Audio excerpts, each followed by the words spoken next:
Time to get off the schneid. The Oklahoma Sooners get set to face the Kansas Jayhawks in Norman on Saturday at 11 a.m. We're going to talk you through the uniform situation, what Oklahoma has to do to get the win, and we'll have our Big 12 and a couple of bonus game picks of the week on today's episode of Locked On Sooners. You are Locked On Sooners, your daily podcast on the Oklahoma Sooners, part of the Locked On Podcast Network, your team every day.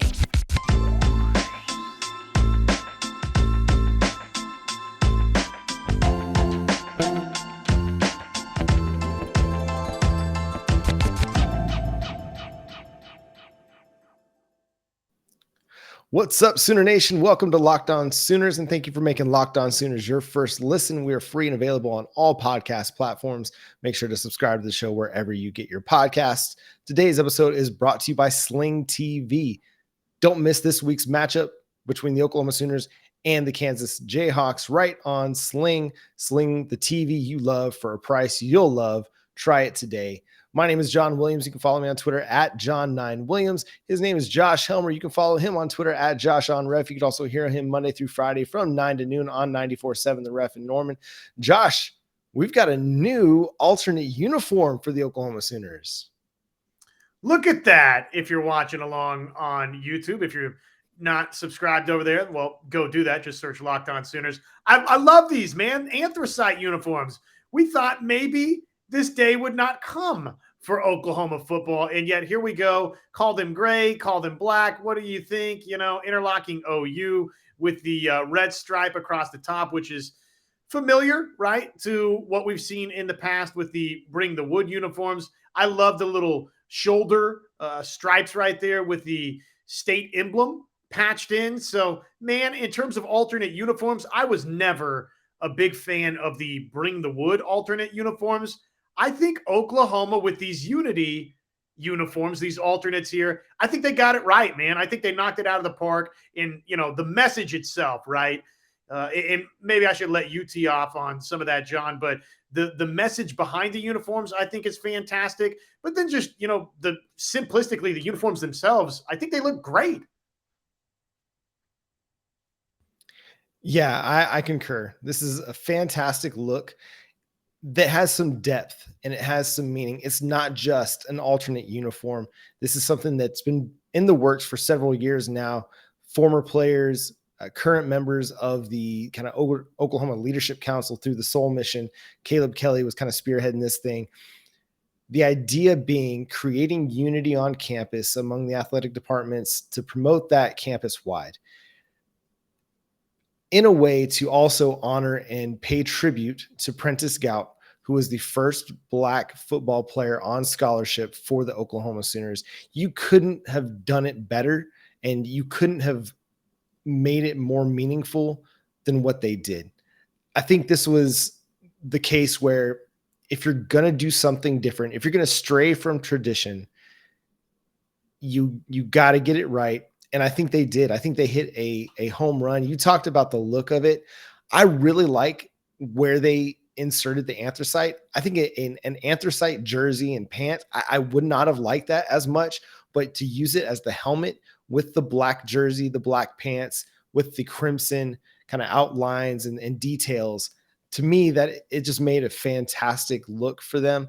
I love just the unity on the back of the jersey. Like we always talk about, you know, you're playing for the name on the front, not the name on the back. Well, now you're playing for the name on the front and the name on the back. You cannot promote a more important message kind of right now, just in our country. I feel like, not to get overly political, but it's something that I think everybody notices, right? That we're a country that's very heavily divided across, you know, political boundaries. And whether you're on one side or the other, ultimately you're part of the United States of America.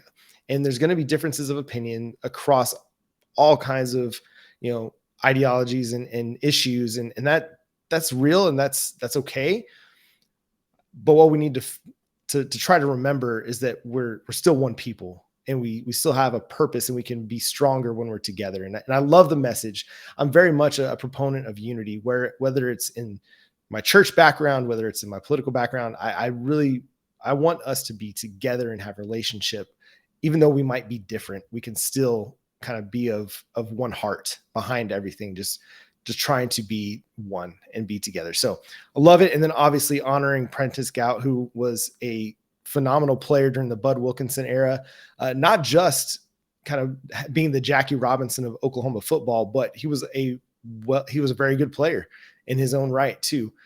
Made a big impact on those Bud Wilkinson teams. And so I love it. I think for the most part, the response that I've seen on social media has been overwhelmingly positive.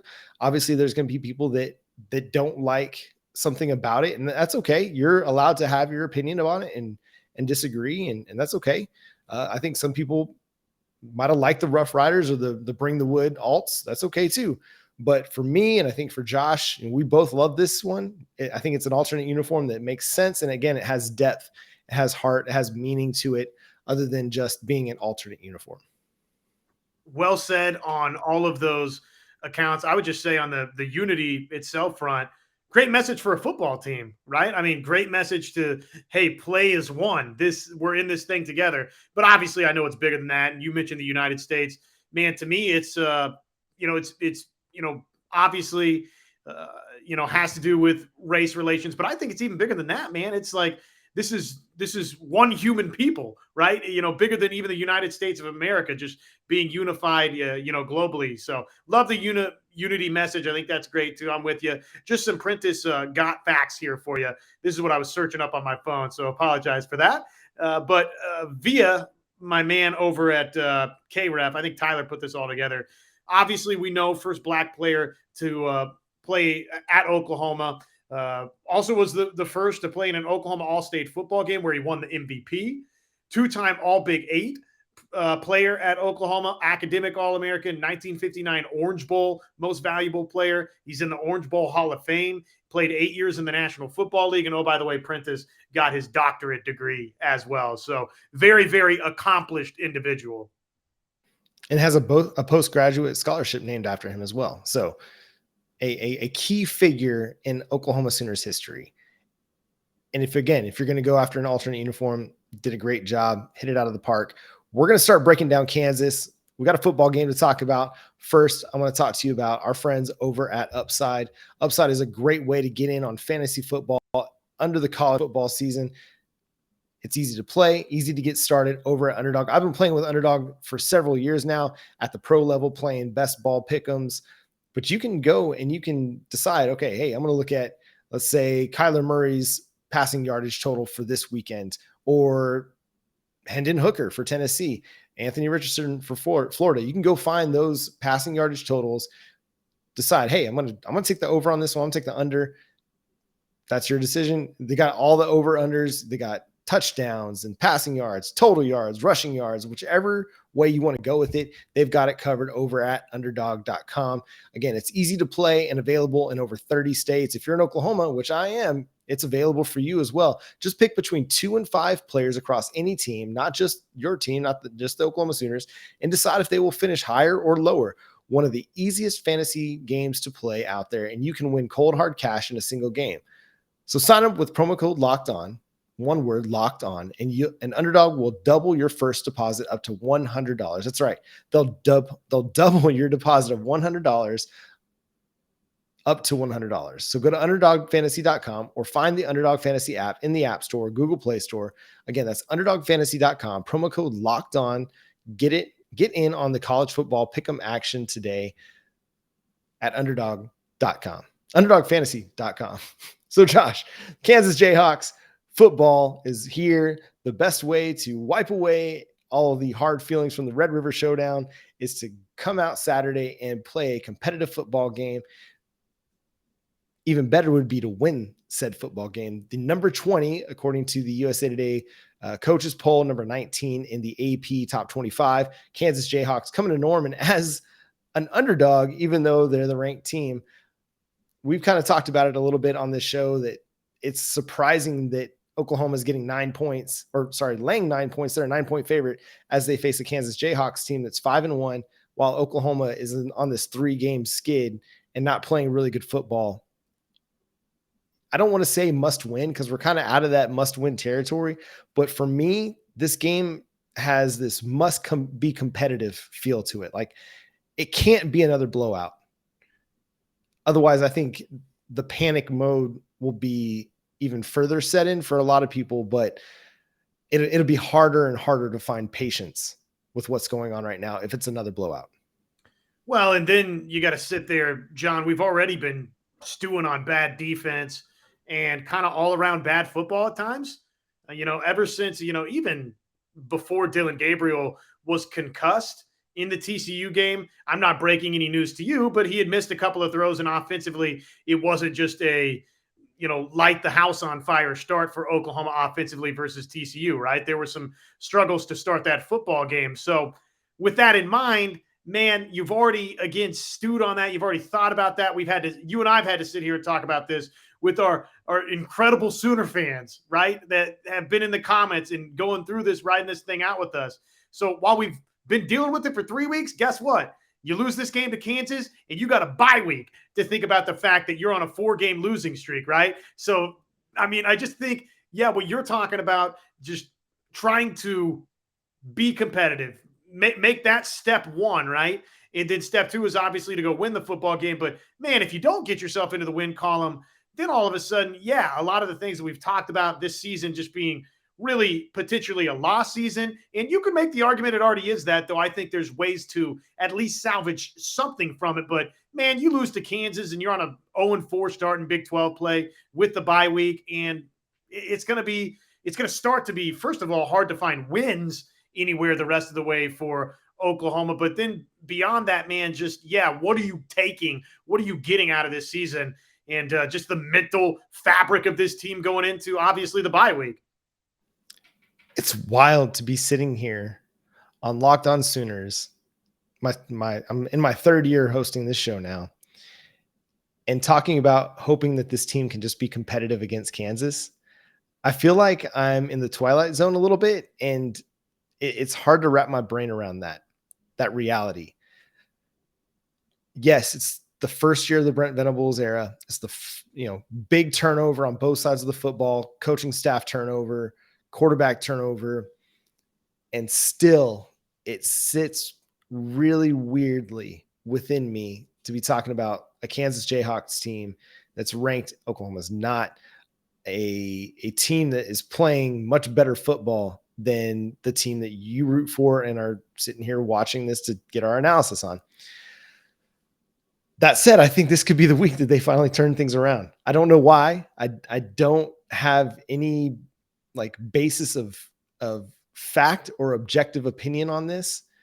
Just my gut instinct is that they somehow, some way turn things around, play better defense this week, and come away with a win. I do think it'll be a close game, and we'll talk about our predictions later. But I mean, Kansas's offense is great. I mean, they're one of the best offenses in the country. They're averaging over 440 yards per game. I mean, they're scoring a ton of points.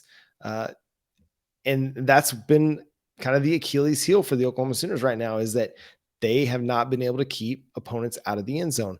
The Kansas Jayhawks are currently 19th in the country at 38.8 points per game. Some teams right around them that might give you a little bit of concern. Georgia sitting at number 17, Clemson at number 18. Oh, and the Texas Longhorns tied with Kansas at 38.8 points per game. So trouble is potentially brewing for the Oklahoma Sooners. They haven't been able to stop Adrian Martinez in Kansas State. They weren't able to stop Max Duggan and TCU. They weren't able to slow down Quinn Ewers and the Texas Longhorns. Yes, Jalen Daniels has been the key factor in Kansas's start to the season, but Jason Bean is no slouch at quarterback either. He threw for 4 touchdowns, over 260 yards last week against TCU. And so I think this is going to be a game where Oklahoma's defense is going to be tested yet again by another really good Big 12 offense. And if they're not able to kind of get out of this funk that they're in and start stringing together some stops, it could be just another long day for Oklahoma. Well, and Jason Bean, those numbers that you're talking about, primarily in the second half versus TCU. So he played, I think, his finest game as a collegiate quarterback last week in the second half versus TCU. I mean, he did some nice things versus Oklahoma a year ago, but, for some pretty good portions and stretches of that game, John. I mean, it was 10-0 at halftime, right? For all of the problems of that game, really was offensively more than anything where a lot of your struggles were in the Kansas game. Oklahoma found stretches of success versus being in last year's Oklahoma-Kansas game to wind up rallying and going on to win the thing. So easily, to me, the best football of Jason Bean's career was played last week. So he comes into Norman on an uptick against an Oklahoma defense that, is kicking and screaming for the opportunity to just be competent, right? And I'll clue you into this. Because just in case you're going to ask me for keys to the game, I wrote down one key for myself. And I think it's the most important key to the game, right? Because if you gave me the 3 pathways to why Oklahoma would win this game, number 1 would be simply Dillon Gabriel's back, right? Number 2 would be, well, you get to come home to Norman, Oklahoma. So that's a positive for OU. And number 3 would be Jason Bean's playing quarterback for Kansas, right? So does that allow you to sell out against the run and force him to be a passer, make Kansas a little bit more one-dimensional? OU's not been able to really do that against anybody in Big 12 play. And, if you're making people one-dimensional versus the run for Oklahoma, that's not been a good recipe for the Sooners, right? So my big key for Oklahoma in this game, John, because I can no longer go with the cliche crutch, stop the run, because I don't believe this team can stop the run. Be competent. Be competent against the run. I'm not asking for you to go out there and completely shut out Devin Neal and Jason Bean. It's not possible right now. It doesn't appear to be possible for this defense. Just be competent. Yeah, don't be the 122nd ranked run defense going up against the number 16 ranked rush offense. Like, meet somewhere in the middle. Kansas is running for 215 yards per game. The Oklahoma Sooners are allowing 214.5 yards per game. So basically right on par with each other. That's not a great recipe for success for the Oklahoma Sooners, but if you can meet in the middle somehow at like 150, 160, 70 yards rushing, then I think you have a little bit better chance of winning this game.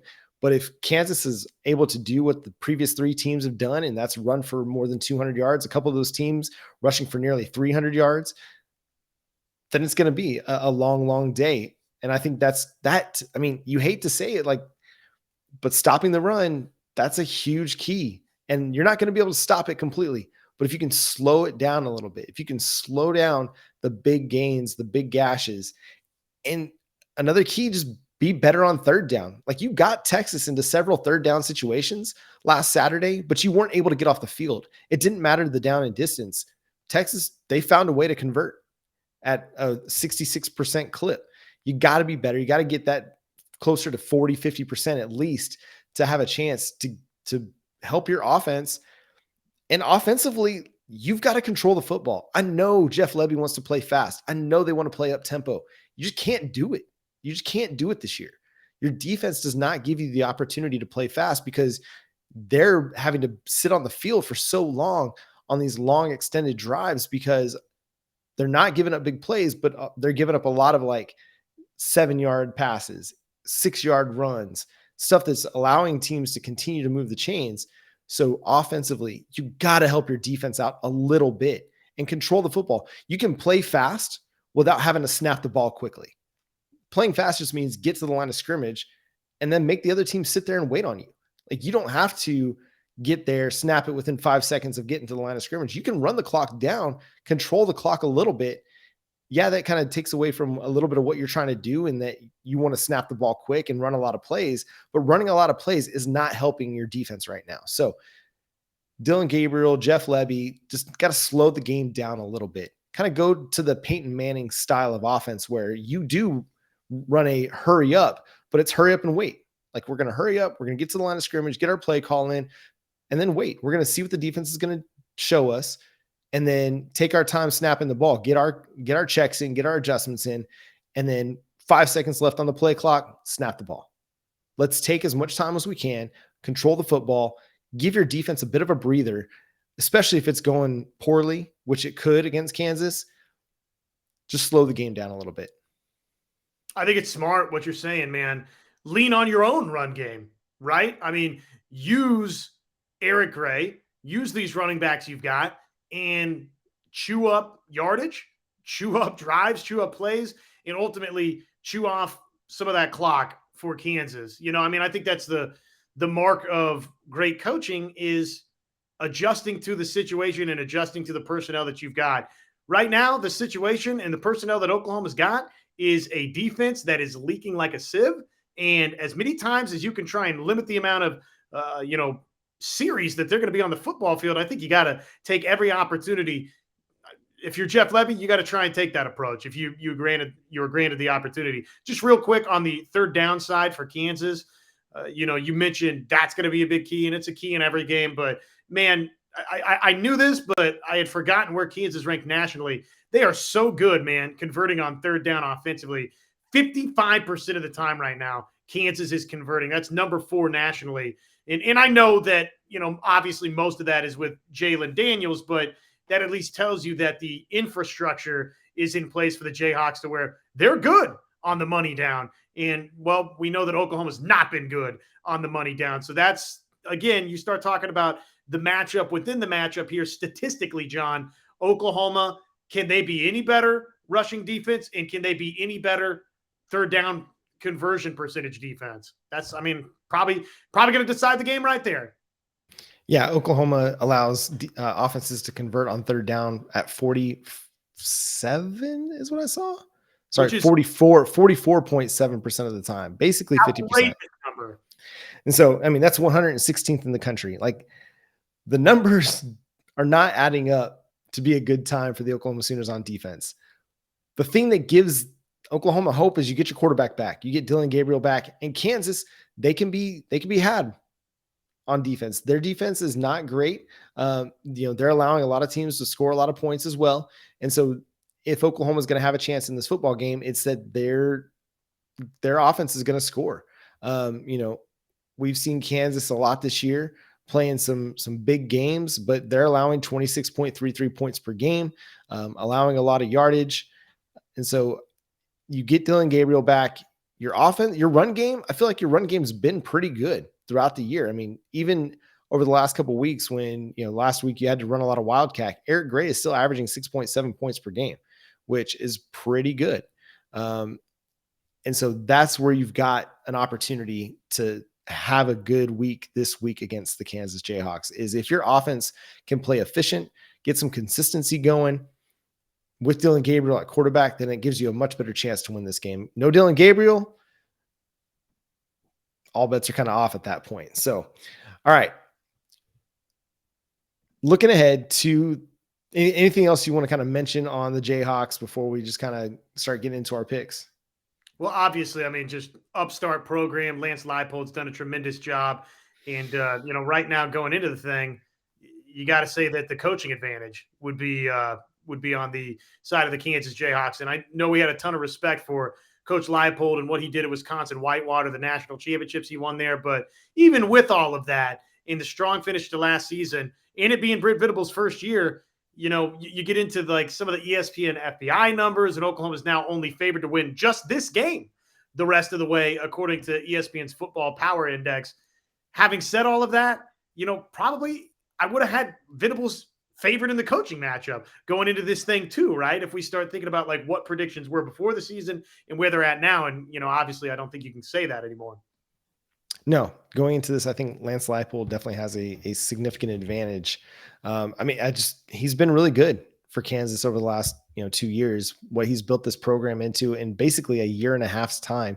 Remember, he did not get a full spring with that team a year ago. He came in after spring, took over, and has done a tremendous job coaching that team. So, and that's why he's on kind of the short list for every major opening right now, especially in the Big Ten, a guy who's going to get a lot of offers. And you kind of hope for Kansas's sake that he doesn't go anywhere, but you never know what's going to happen. So, all right, let's talk picks. Let's talk predictions. We've got three more Big 12 games. Baylor, West Virginia is already finished. The West Virginia Mountaineers basically knocked Baylor out of Big 12 contention. They picked up their second loss of the season. Sure, they could still get back into things, but that was kind of a death knell for them, having lost to Oklahoma State already on the season. So Big 12 games, we got a couple big time national games that we're going to talk about as well. All the odds and the info comes courtesy of BetOnline. BetOnline is the fastest and the easiest place to bet on all your favorite sports. BetOnline is where the game starts. Let's start with this one. This is Texas facing Iowa State.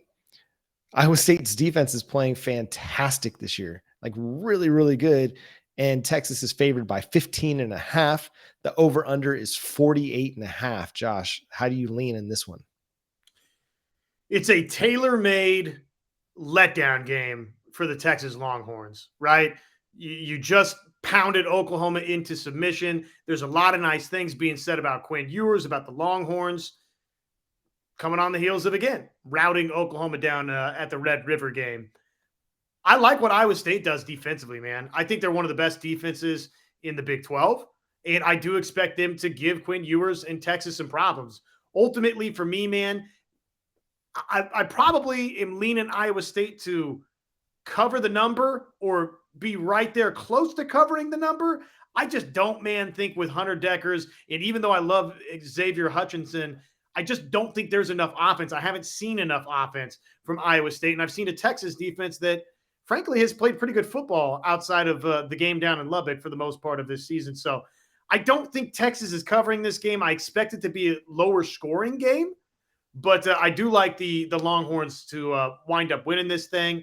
I'll say something in the neighborhood of 27-13. I think comfortable victory for Texas, but low scoring all around. Yeah, 27 is kind of the number that I'd come up with for Texas, but I do think that they'll hold Iowa State to like 10 in this one. You know, there'll be a few drives that Hunter Deckers gets going, but he probably finds himself getting intercepted. But I just think, you know, Quinn Ewers, Bijan Robinson, Xavier Worthy, they're just too much.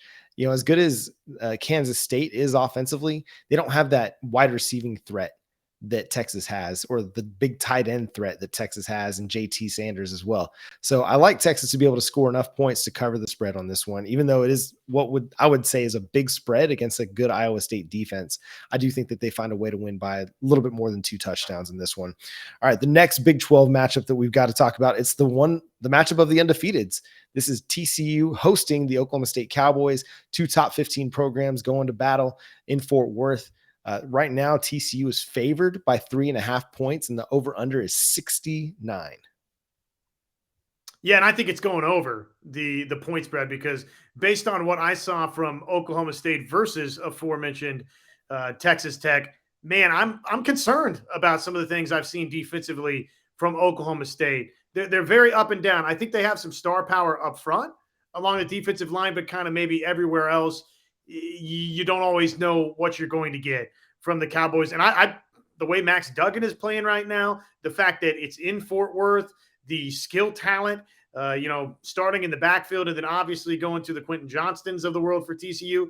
Horned Frogs are going to score points, man. And this is, to me, obviously one of the national games of the week. Clearly the best Big 12 game this week. But I think, again, right there for top billing, really, in college football in general this week. This could be a preview of the Big 12 championship game. You know, these two teams could play this one this weekend and then rematch in the Big 12 championship game. I don't think that's out of the realm of possibility.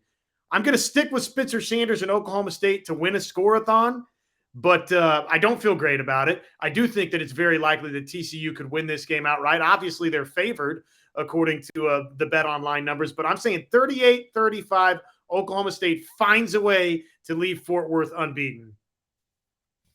Yeah, I like the over in this one as well. I think both teams score a bunch of points.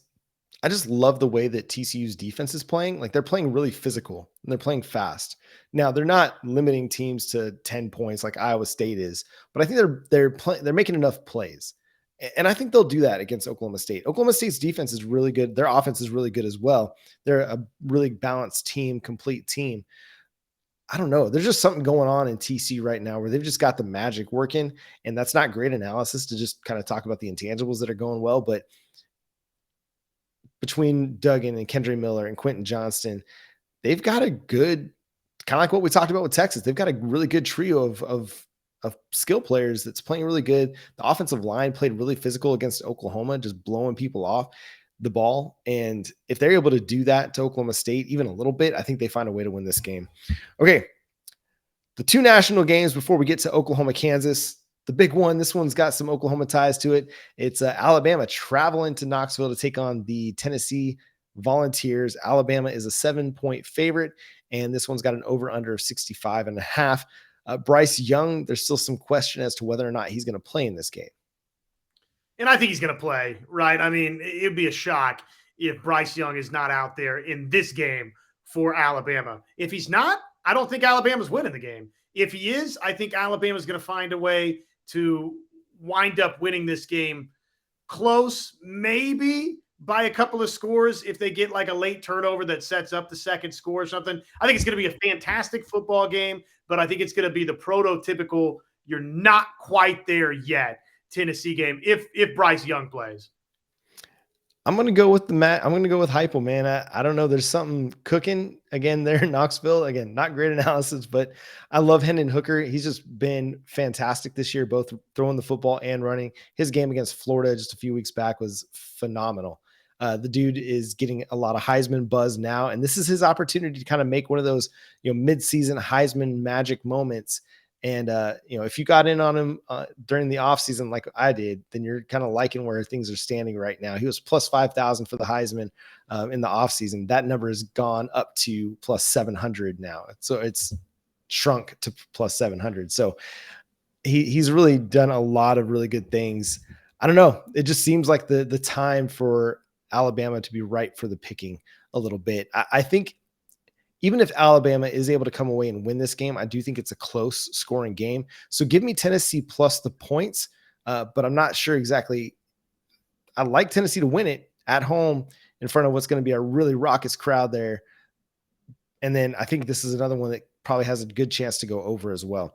Okay, the other national game, this one with some Oklahoma ties as well. This is USC traveling to Utah to take on the Utes. Utah is favored by 3.5 points, which when you're a home team and you're getting 3 or 3.5, that means you're basically an even favorite for this game. So the over-under is 52.5. What do you think, Josh? Should be a fantastic game. I'm going, though, with kind of what we thought before the season. I'm taking Utah to win the game. Caleb Williams, the weapons for USC obviously gives you some pause there. And I think if USC gets through this game, I mean, there's a chance they might get through the regular season unbeaten. But I don't think that's going to happen. I think Utah is going to get them behind what will be a raucous environment, a program in Utah that obviously is defending as the conference champion. And this is kind of their moment against the other perceived power or one of them in the Pac-12 to sort of prove that they're still that. And I think they find a way to get that done. The turnover that has the turnover mojo that's been happening for Alex Grinch and USC, I think that runs out a little bit this weekend versus Utah, who is historically good at taking care of the football. I think we see that in this game. Probably more defensive than maybe some people would expect with some of the skill talent that USC has. I'm going to say 27-24, Utah finds a way to grind this football game out. So they don't cover the spread, but you like them to win outright. Straight up. Yep. Yeah. Okay. We've been waiting for the Lincoln Riley slip game, right? Like it seems like every year at Oklahoma, there was a game that was a letdown, and he's been really close several weeks, whether it was Oregon State or this past week against Washington State, I believe it was. They played a lot of close games recently. Well, this is the one that kind of jumps up and bites them. The Utah Utes, they're just a really sound team fundamentally. They play really strong defense. And offensively, they run the football really, really well. Like Josh said, I like Utah in this one. I think it's going to be like 24-20. Give me Utah to cover the spread and win outright as well. 24-20. I don't think that they're going to hit the over, though. I think this is going to be a really tightly contested football game. And that brings us to Oklahoma, Kansas, the one you've been waiting for. Oklahoma, a 9-point favorite in this one. The over-under is 62.5. Take it away, Josh. I don't know that I can pick Oklahoma to cover a spread at this point in the season, given the way the last 3 weeks have played out. I might not be able to pick Oklahoma to win this football game. Now, I've been telling you all week, Oklahoma is going to find a way into the winner's column, in large part, again, because of the return of Dylan Gabriel. This offense is not as in tatters, not as broken as sort of the perception has been. coming out of the last 2 weeks versus TCU and Texas. I think the Texas game, you just toss that one offensively and throw it away into the trash. Forget about it. I don't think it's indicative of who Oklahoma is offensively at all. So I expect Oklahoma to play much, much better offensively this week at home versus Kansas. In Kansas, like you said, they can get God defensively, and I think Oklahoma's skill talent is going to do that. I am concerned, even with a backup quarterback for Kansas defensively, what that's going to look like for the Sooners. I expect Oklahoma to give up points in this game. I expect Devin Neal to have plenty of running lanes in this game. Same for Bean, the quarterback.